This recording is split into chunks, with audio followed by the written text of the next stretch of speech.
खुलुमबाय नोंथाङा नायगासिनो दङ बड'लेण्ड खौरां दिनै बड'लेण्ड खौरांनि स्टुडिअ'आव आं रमेन बर'।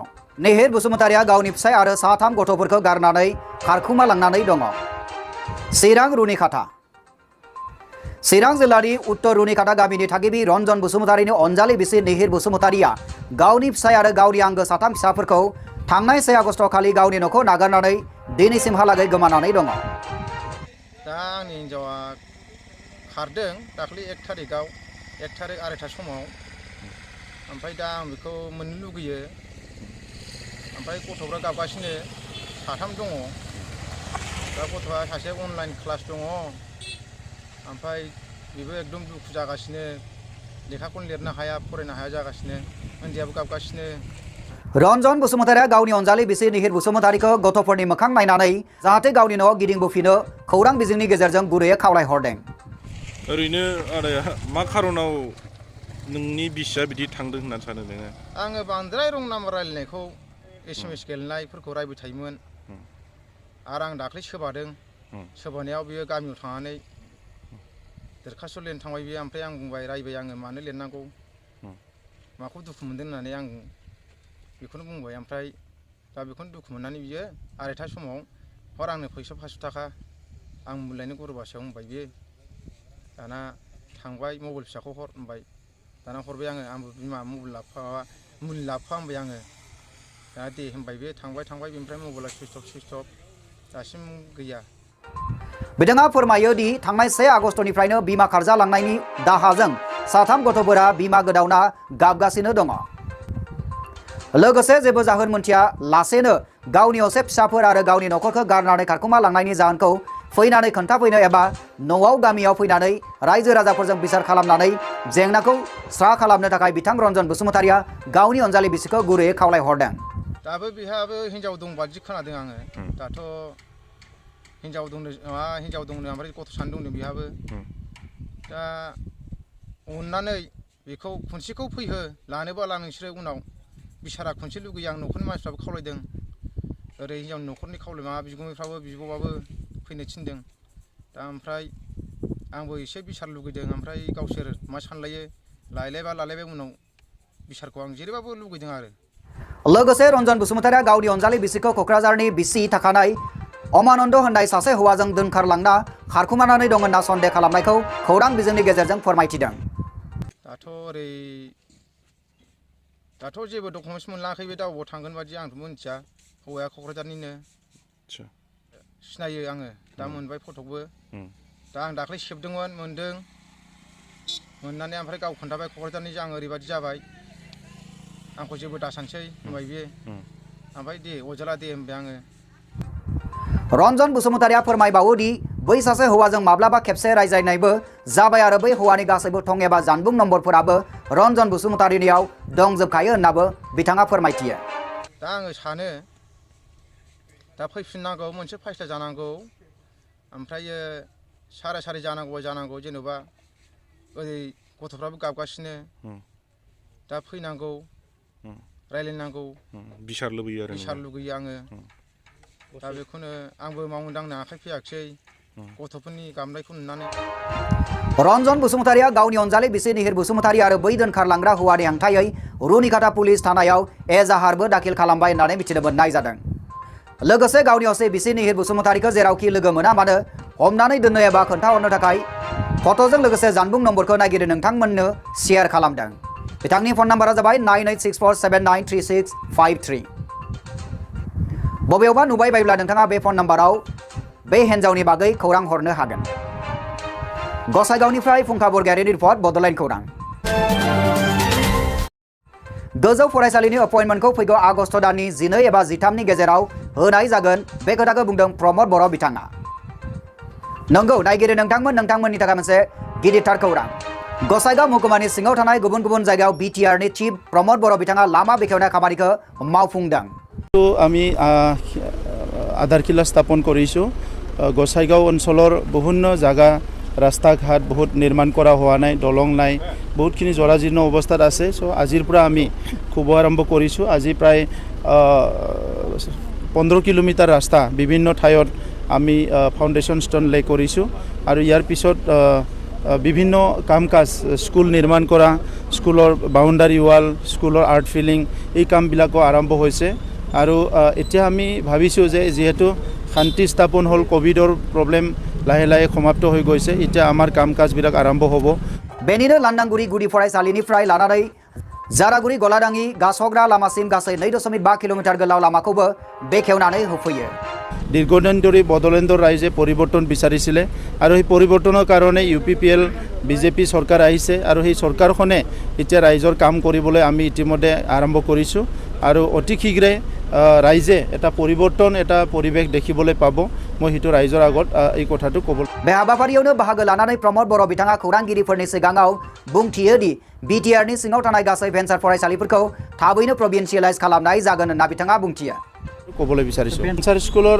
যিটো প্ৰভিন্সিয়েলাইজেশ্যনৰ কাম আগবাঢ়ি আছে হাই পাৱাৰ কমিটি কাম কৰি আছে আৰু খুব সম্ভৱ কেইদিনমানৰ ভিতৰতে তেখেতসকলে ফাইনেল ডিচিশ্যনত আহি পাব টেট এপইণ্টমেণ্ট হাই স্কুলৰ এপইণ্টমেণ্ট অহা 13-14 তাৰিখত হ'ব আৰু যিটো ME আৰু LPৰ কাৰণে ইণ্টাৰভিউৰ কাৰণে ইতিমধ্যে এড দিয়া হৈছে এইটো ইণ্টাৰভিউ লোৱা হ'ব এপইণ্টমেণ্ট দিয়া হ'ব ইয়াৰ পিছত আৰু এবাৰ স্পেচিয়েল টেট পাতি পেলাই বাকীখিনি ৰৈ যোৱা খালী যিটো পদ আছে সেইটো পূৰণ কৰা হ'ব ব'ড মিডিয়াম ব'ডো মিডিয়াম আছে মিডিয়াম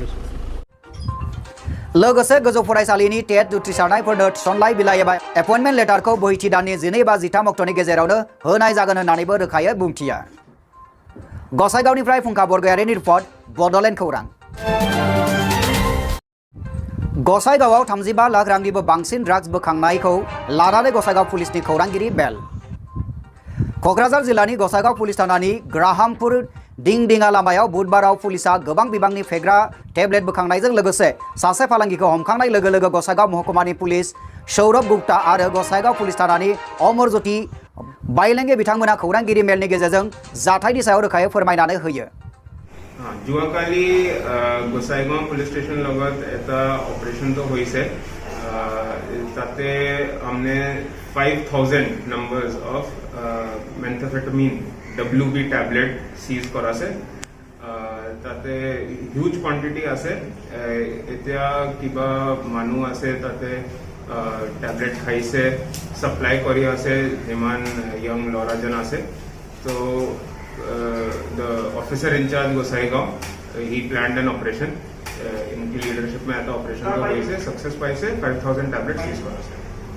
महकुमा पुलिसनि बेखेवनानै होनाय बायदि गसाइगाव पुलिस थानानि गाहाय सामलायगिरि अमरज्योति बाइलेंनि दैदेननायाव थांनाय सिग्रोमग्रा हानजाया ग्राहामपुर ओनसोलाव WBAS 7732 नम्बरनि हन्डा साइन मटरसाइकेलजों फेग्रा टेब्लेटजों लोगोसे सोनाब बंगनिफ्राय लाबोनाय समाव हामसाद आलीखौ हमनानै लाखियो खबर आহি আছিলে যে এনেকুৱা আমাৰ যেটো আমাৰ ইন্টাৰষ্টেট বৰ্ডাৰ আছে বৰ্ডাৰ ওয়েষ্ট বেংগল যেটো বৰ্ডাৰ আছে বৰ্ডাৰৰ ফালৰ পৰা মাজে মাজে এনেকুৱা ধৰণৰ মানে কিছুমান ড্ৰাগছ মানে বিক্ৰী কৰিবলৈ আমাৰ এইটো লাইন লৈ পেলাই ধুবুৰী চাইডে বিক্ৰী কৰে তো এই অংশটোত আমি অলপমান খবৰ পাই আছিলোঁ আগৰ পৰা সেইটো সময়ত আমি ডিংডিঙীয়া যিটো ৰাস্তা আছে আমাৰ যিটো গ্ৰাহামপুৰ বজাৰ তাৰ মাজতে এখন পথাৰ আছে পথাৰ মাজতে আমি গোটেইখিনি মাজতে আমাৰ পুলিচ পাৰ্টিৰ চিভিল ড্ৰেছত আমি তাতে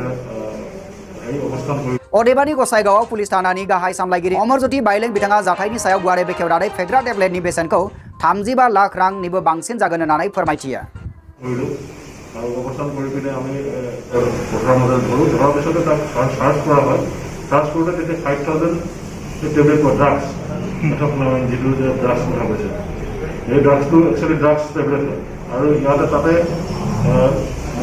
WY ৰখা আছে WY means the world is yours তাত মানে সেই বস্তু আৰু এইটো একচুৱেলি এতিয়া আমাৰ মানে যিটো ভেলু সেইটো 35 লাখ টকা আছে ফাদাৰ ইণ্টাৰভেনশ্যন আমাৰ চলি আছে ইয়াৰ আগত কাক দিবলৈ যাব গৈছিল বা ইয়াৰ লগত কোনে তাক আহি দিছিলে আহি পিনে এইখিনি আমি পৰৱৰ্তী পৰ্যায়ত আপোনালোকক জনাম আমি এতিয়া এইখিনি ডিছকাছ নকৰোঁ এতিয়া আপোনালোকক गसाइगावनिफ्राय फुंखा बरगयारिनि रिपर्ट बड'लेण्ड खौरां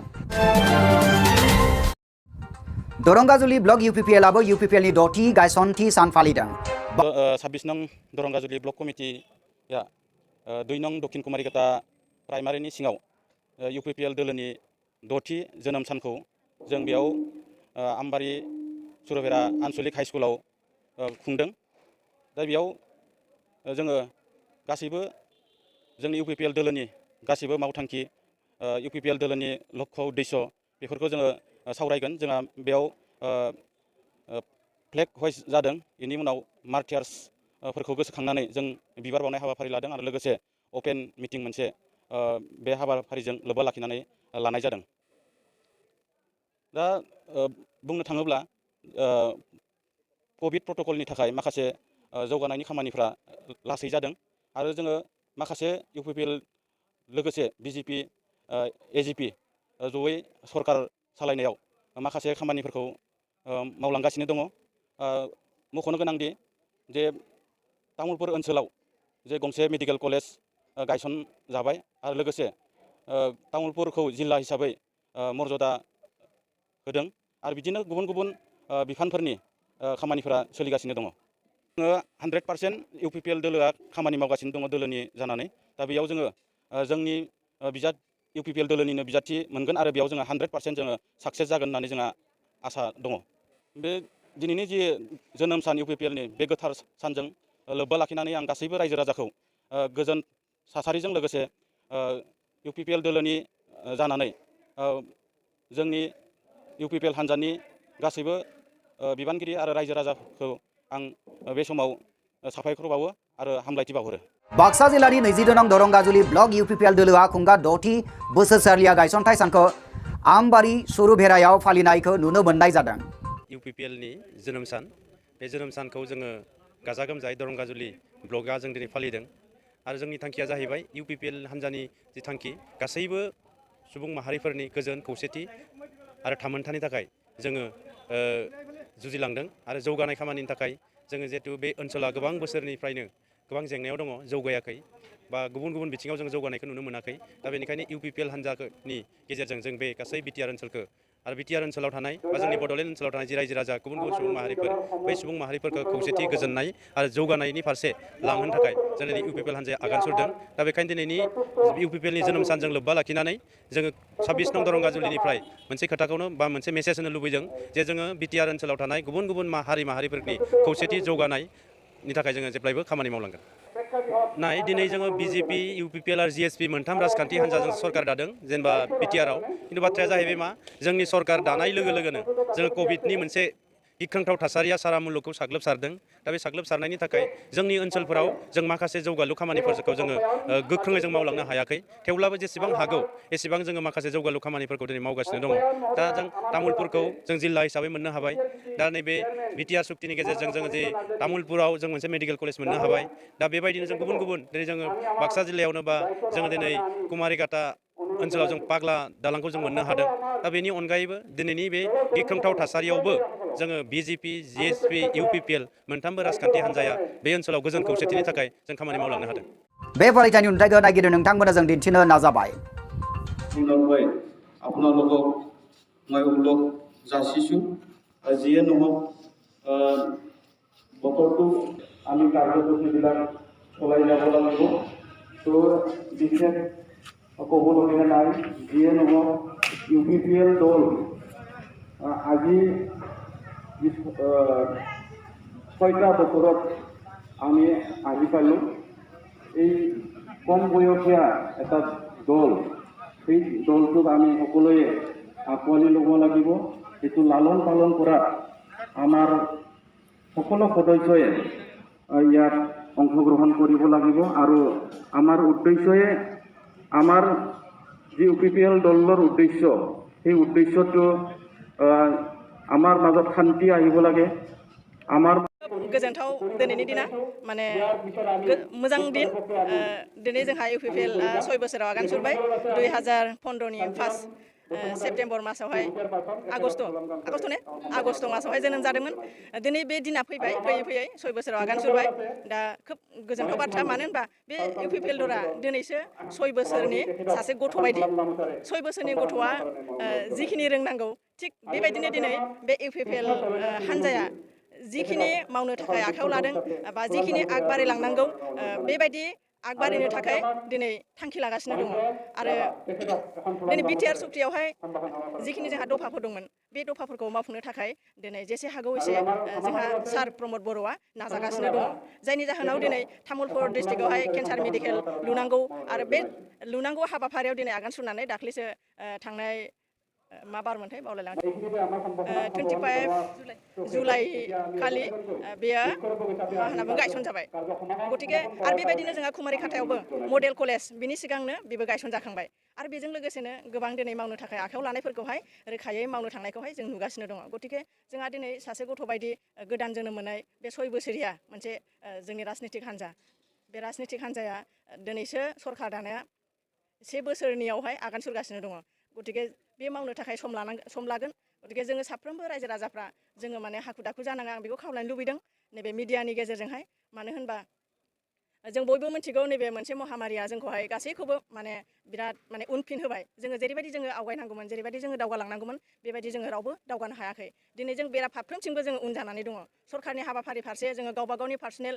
माखासे बेफार बानिज्यनि फारसेयावबो बा न'खर खुंनायनि फारसेयावबो जोंहा गोबां उन जानानै दङ बेनिखायनो जोङो आं दिनै नैबे मिडियानि गेजेरजों खावलायनो लुबैदों जोङो बिटिआर बाखि साफ्रोमबो जोङो माने हाखु दाखु जानाङा मोननाय मोननैखौ लानानैबो जोङो दावराव दावसि गावजों गाव जानाङा जोङो बयबो धैर्य हमलायलायनानै जों खौसेयै दावगालांनांगोन आरो जोंनि साफ्रोमबो मावथि लोगो नोंथांमोनखौबो आं दिनै खावलायनो लुबैदों जोङो साफ्रोमबो धैर्यजों गावजों गाव अनलायलायनानै जिहेतु जोङो मोनसे फेमिलिनि जोङो बयबो गतिके मोनसे फेमिलिनि बिदा फंबाय हिसाबै जोङो बयबो आखाइ आखाइ हमलायलायनानैहाय जों जोंनि दलखौहाय माब्रै जोङो मजबुत खालामगोन बेखौ थांखि लानानै जों साफ्रोमबो आवगायलांनाया जोंनि थाखाय खोब गोनांथि दिनैनि दिना खोब रंजानाय दिन खारन जोंनि इउपिपिएल हान्जाया दिनै सरकार दागासिनो दङ दे जोंहा रावबो गिनाङा दिनै प्रमद सारा जिखिनि थांखि लादों बिथाङा मावफुंगोन आरो बिथांनि साननाय हनाया खोब गोजौ थाखोनि थ' आं जोंनि आइजो लोगो नोंथांमोनखौबो नैबे मिडियानि गेजेरजों खावलायगोन साफ्रोमबो आइजोआ जोंहा जिखिनि मोन्थाइफोर दङ मोननो गोनांफोर जोंनो जि मोन्थाइफोर होनो थाखाय बिथांमोनहा खोथा होदों बे मोन्थाइफोरखौबो होगोन होननानै दिनैसिम बुंबाय थायो गतिके मावनो थाखाय माखासे सम नांगौ